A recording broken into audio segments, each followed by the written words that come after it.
En el juicio final,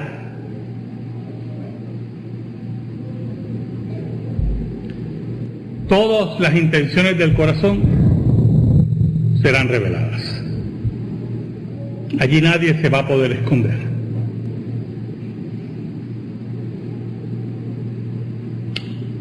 Pero hay ciertas intenciones que son fruto de lo grotesco, que salen a flor de piel. Me gustaría dos cosas en esta tarde, hermano. Número uno, que mantengan sus Biblias con ustedes. Y número dos, que vayamos a Lucas, capítulo 18, versículos del 9 al 14. El título de mi sermón es El rostro grotesco del fariseísmo. Lucas 18, del 9 al 14. Tuve cierta, como siempre, una lucha ahí para el título del sermón. Y iba a poner dos oraciones. Pero la verdad que tengo que admitir que posiblemente por los años que llevo como librero, ¿verdad?, que el título es muy importante para que usted compre. ¿Oye? Hay un libro publicado por editorial Libros Desafío que se llama Generaciones, a todas las generaciones. Y usted lo ve, allí se muere el libro. Pero es un acercamiento reformado a la historia de la Iglesia. Pero a todas las generaciones, ¿qué dice ese título? Nada, hermano. Por lo tanto, cuando pensaba en el título, dos oraciones, pero el rostro grotesco del fariseísmo. Yo creo que podemos hablar un poquito de eso en esta tarde. Lucas 18, del 9 al 14.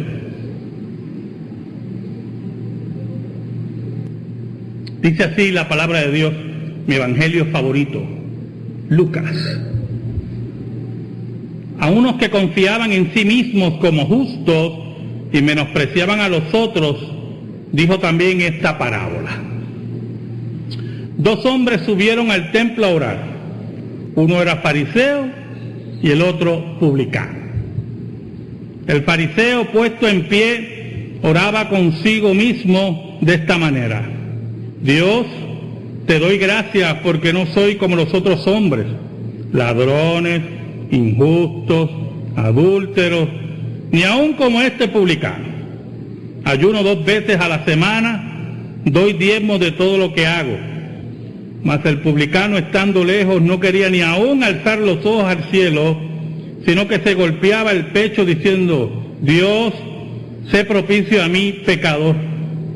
Os digo que éste descendió a su casa justificado antes que el otro, porque cualquiera que se enaltece será humillado, y el que se humilla será enaltecido. Oramos. Dios bueno, gracias te damos en esta tarde porque nos permites a nosotros pecadores exponer tu palabra. Te pido, Señor, en el nombre de Jesús, por el poder del Espíritu Santo, que tú llegues al corazón de tu pueblo, que tú moldees, que tú redargullas, que tú siembres, porque tu palabra nunca vuelve atrás vacía. Ayúdanos, Señor, escóndenos bajo la sombra de la cruz y que tú solamente seas glorificado. Por Cristo Jesús. Amén y amén. El rostro grotesco del fariseísmo.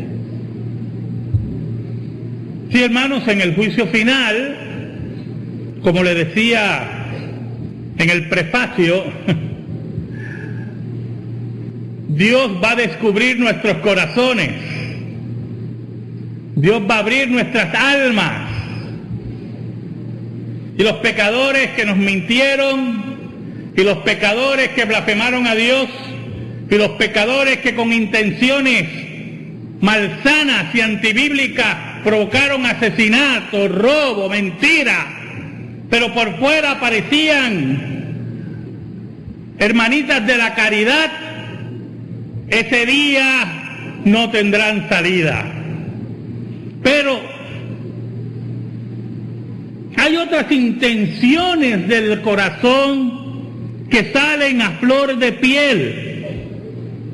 Y Cristo era testigo de esas intenciones porque muchas de ellas iban contra el Maestro.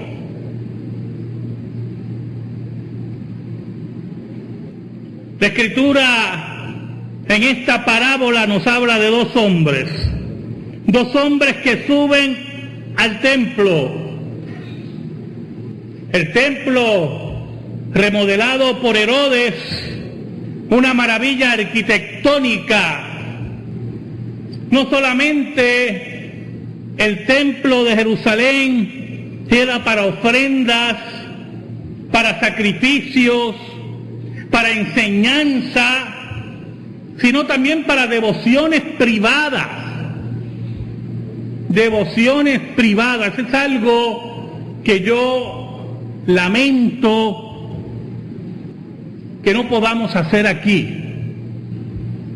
Todavía en Latinoamérica, cuando usted recorre los países de Latinoamérica, yo que he estado en varios países, en sus plazas, las iglesias católicas se mantienen abiertas durante el día para las devociones privadas, independientemente de lo contrario a la Escritura, que sean muchas de esas devociones. Así debe ser el templo, abierto para nuestras devociones privadas. Posiblemente en nuestras casas un momento no queremos estar y queremos ir al templo, estar a solas con Dios y derramar nuestra alma delante del Señor. Y entre esas devociones privadas, Jesucristo en la parábola identifica a estos hombres por sus trabajos. Uno era trabajo religioso y otro trabajaba para el Estado. Uno se supone que estuviera cerca de Dios y el otro estaba lejos de Dios. El fariseo se esperaba que fuera al templo por sus devociones privadas.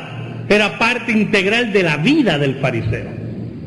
Moverse al templo, anunciarse en las plazas de que él era una persona muy religiosa. Pero lo sorprendente es que un publicano era un cobrador de impuestos, ¿oyó? Un cobrador de impuestos para Roma. Lo sorprendente es que el publicano fuera al templo a orar. ¿Y por qué es sorprendente?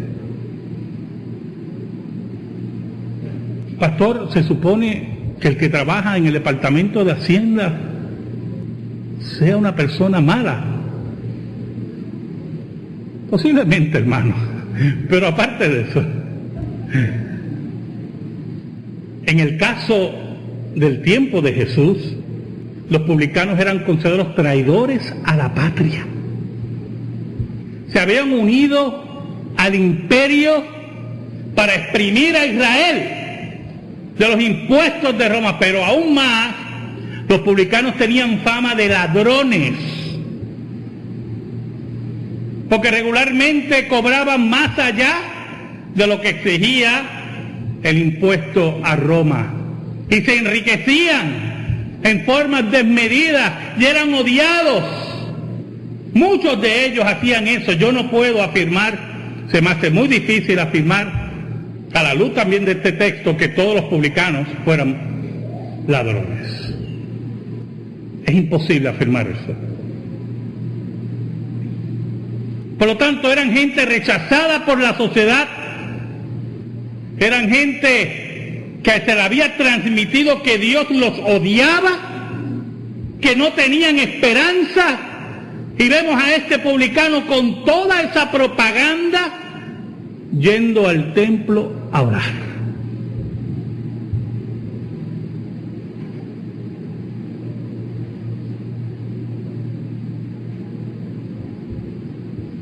Porque si tú eres un elegido de Dios, no hay sociedad ni religión que te detenga para encontrarte con Dios.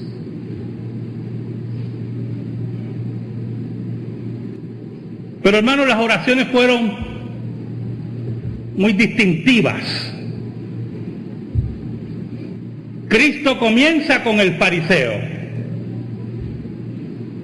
Su oración empieza con arrogancia. Y es interesante lo que dice Jesús. El fariseo, puesto en pie, oraba consigo mismo de esta manera. Los fariseos, que siempre quisieron llamar la atención, es una característica básica de la religiosidad farisea, que él estuviera de pie para que la gente lo viera. Y no dudamos que estuviera cerca del lugar santísimo, entre el lugar santo y el lugar santísimo.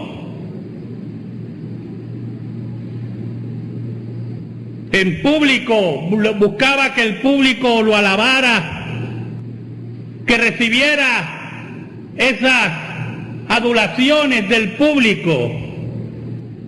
Pero lo interesante de esta oración de este fariseo es que nunca, hermano, confiesa sus pecados.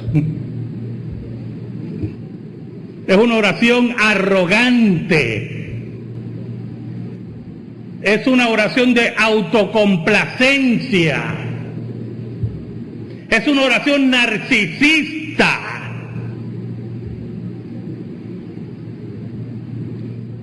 Y hay una característica del fariseísmo, y yo quiero que usted sepa, algunos de ustedes lo saben, que por muchos años yo tuve mucha experiencia con el fariseísmo.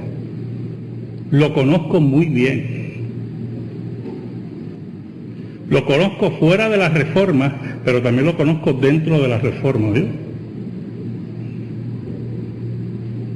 Y una de las características del fariseísmo es comparar. Porque recuerde que el fariseísmo es narcisista. Y por lo tanto, todo alrededor de él es opaco, él es el que brilla.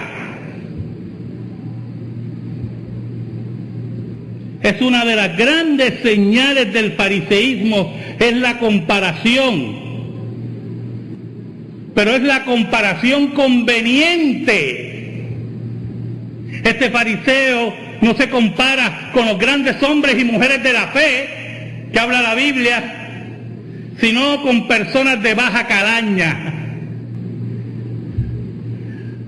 Conozco muy bien este fariseísmo,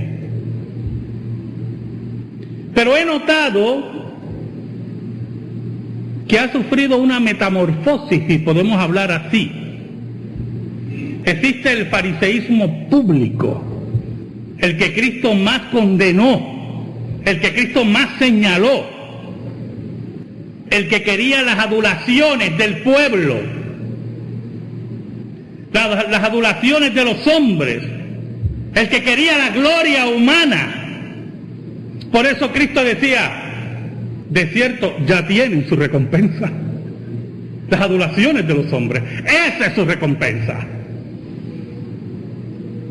Pero el fariseísmo velado, ese fariseísmo de cuatro paredes, el que te da un rostro pero en la realidad es una máscara, ese fariseísmo es el más presente hoy en día. ¿Sabe algo? Jesucristo también lo enfrentó. Yo quiero que usted me acompañe a Lucas, capítulo 7, versículos del 36 al 48.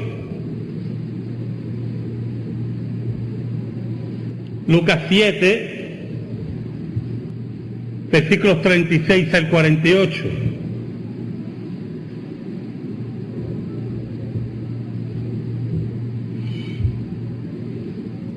Uno de los fariseos rogó a Jesús que comiese con él. Y habiendo entrado en casa del fariseo, se sentó a la mesa. Entonces una mujer de la ciudad, que era pecadora, al saber que Jesús estaba a la mesa en casa del fariseo, trajo un frasco de alabastro con perfume, y estando detrás de él a sus pies, llorando, comenzó a regar con lágrimas sus pies, y los enjugaba con sus cabellos, y besaba sus pies, y los ungía con el perfume. Cuando vio esto el fariseo que la había convidado, dijo para sí, allá adentro, escondidito, como le gusta a muchos fariseos: este, si fuera profeta, conocería quién y qué clase de mujer es la que le toca, que es pecadora. Lo que más me gusta es el otro versículo. Entonces respondiendo Jesús le dijo: Simón, una cosa tengo que decirte. Oiga, las intenciones del corazón nunca estarán escondidas delante de Dios. Y él le dijo: di, maestro. Qué tonto, qué ignorante, qué poco hombre, qué estatura tan pequeña.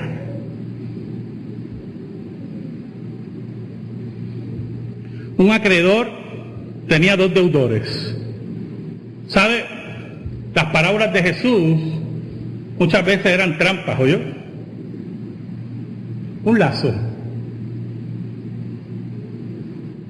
¿Se acuerda la parábola del profeta Natán frente a David? Un hombre rico y un hombre pobre. Y el hombre pobre tenía una sola corderita, y la cuidaba y la engordaba y dormía con él, y era su mascota. Bueno, eso era como una hija, dice Natán. Yo imagino a Natán, hermano, usted se puede imaginar el profeta con ese dramatismo. Pero vio un hombre rico que tenía de todo, y un día vino un extranjero a visitar al hombre rico, y el hombre rico, en vez de coger de lo de él, tomó la corderita del hombre pobre y se la dio de comer a su invitado. Y dice la Biblia que David se puso: ese hombre merece morir. Y Natán le dijo: tú eres ese hombre.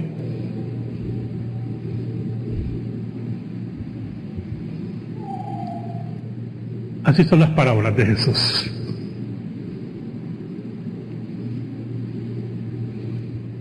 Un acreedor tenía 2 deudores, el uno le debía 500 denarios y el otro 50.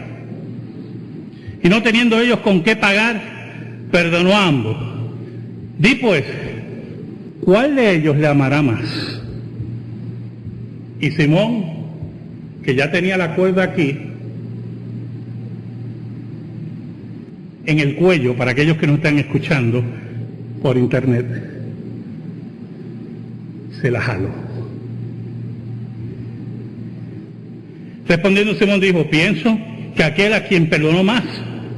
Y él le dijo: rectamente ha juzgado. Y vuelto a la mujer, dijo a Simón: ¿ves esta mujer? Entré en tu casa y no me diste agua para mis pies, mas ésta ha regado mis pies con lágrimas y los ha enjugado con sus cabellos. No me diste beso, mas ésta desde que entré no ha cesado de besar mis pies. No ungiste mi cabeza con aceite, mas ésta ha ungido con perfume mis pies. Por lo cual te digo que sus muchos pecados le son perdonados, porque amó mucho. Mas aquel a quien se le perdona poco, poco ama. Y a ella le dijo: tus pecados te son perdonados. Ese fariseísmo irresponsable, como el de Simón, ese fariseísmo que le falta el respeto a Dios, como Simón, ese fariseísmo narcisista, pero escondido en el corazón, que muestra otro rostro, ese fariseísmo del silencio, que no se junta con pecadores como ustedes los presbiterianos o cualquier otro, que un rostro es frente a usted y otro en su hogar. Ese fariseísmo también lo confrontó Jesús. Ese fariseísmo que se mira en el espejo de hipocresía, del juicio, de la autojustificación, y que tendrá su día en el juicio final. Es el fariseísmo de esta oración, hermano. Si volvemos a nuestro pasaje, veamos el versículo 11. Quiero que me acompañen el versículo 11.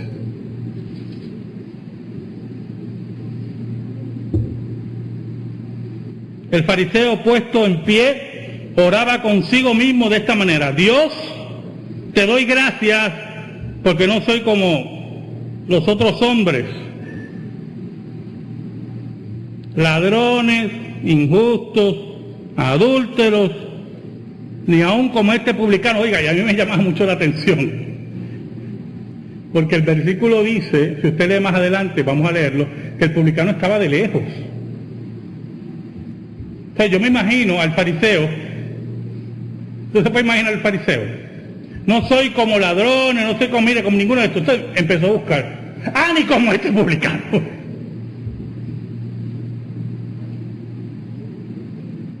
Pero es interesante, este fariseo decía que no era como los ladrones. Hermano, y posiblemente él no era ladrón, pero en ese momento le robaba la gloria y la honra a Dios, ¿oye? Él no era injusto, no era tramposo, que es lo que quiere decir lo original, no era tramposo. Posiblemente no era injusto, posiblemente no era tramposo, pero se defraudaba a sí mismo negándose la justificación de Dios. Él decía que no era adúltero, mire, y posiblemente no era adúltero, pero como dice un comentarista, cometía el pecado de orgullo, del adulterio espiritual que tanto denunciaron los profetas contra Israel.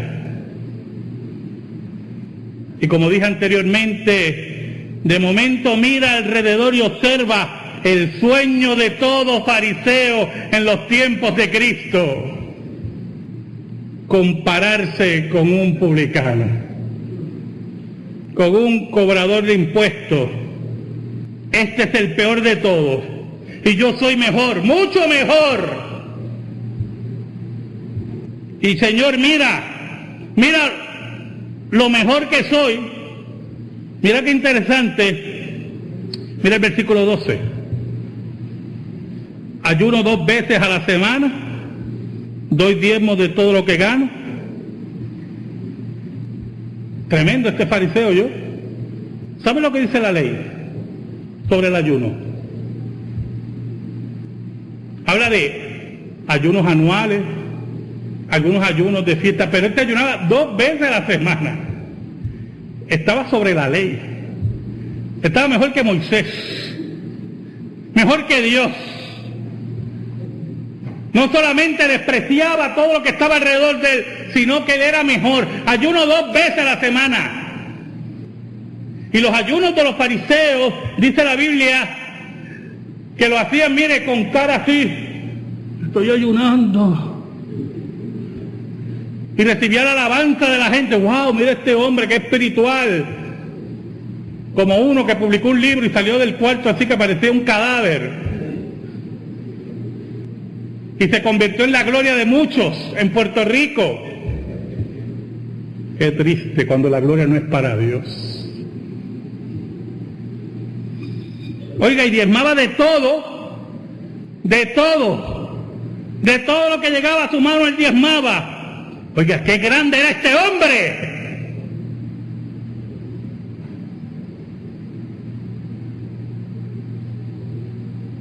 Pero había otro hombre. Mire cómo dice el versículo 13. Mas el publicano, estando lejos, no quería ni aún alzar los ojos al cielo, sino que se golpeaba el pecho diciendo: Dios, sé propicio a mí pecador.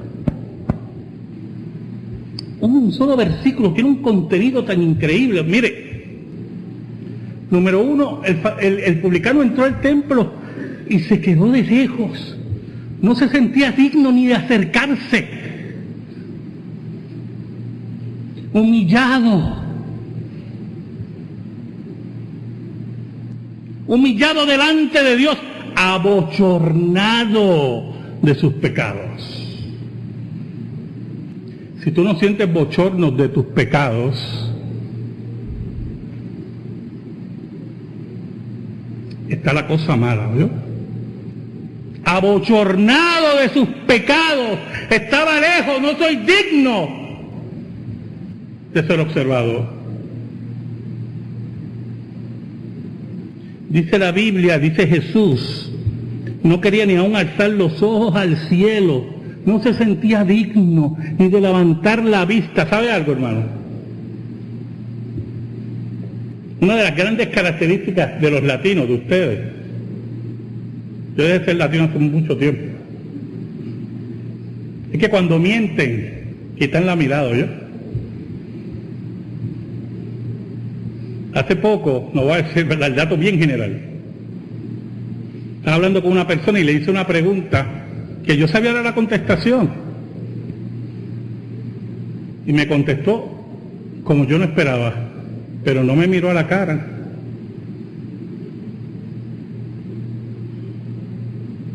Y yo sabía que me estaba mintiendo.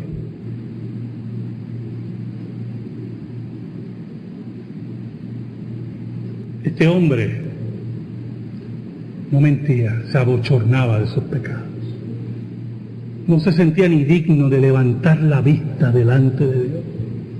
Y su dolor era tal. Una práctica mucho en el Oriente Medio. Cuando hay dolor que se da en el pecho, La vi varias veces en mi familia, principalmente en las mujeres, cuando experimentaban un dolor terrible, se daban en el pecho.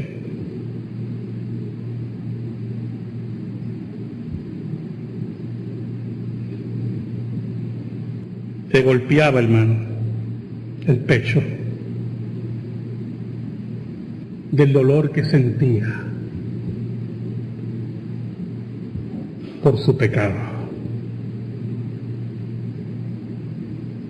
Pero buscó, hermanos, un refugio. Ay, cuando buscamos los refugios en lugares equivocados. ¿Sabe dónde lo consiguió el fariseo, su refugio? En la construcción de sus obras. ¿Sabe lo que hizo el fariseo? Como Adán y Eva. Buscó 2 hojas de parra para ocultar su pecado.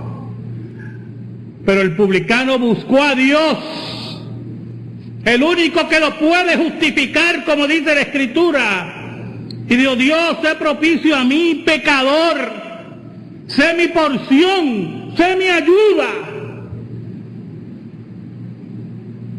Jesucristo sentencia: os digo que éste descendió a su casa justificado antes que el otro. ¿Y sabe la palabra justificación ahí? En el original es justificación forense. Dios lo declaró justo. Dios lo declaró justo. Y Cristo añade: porque cualquiera que se enaltece será humillado, y el que se humilla será enaltecido. Oh, hermanos, que frente a nuestros pecados siempre estemos humillados. Porque si levantas la cabeza del fariseísmo, Dios se va a encargar que lo escuches. Amén. Gracias te damos, Señor, en esta tarde por tu palabra, única regla de fe y conducta. Tu palabra que no se equivoca. Oh Señor, que esa palabra se atesore en nuestra vida y en nuestro corazón. Por Cristo Jesús. Amén y amén. Estamos en silencio, hermano.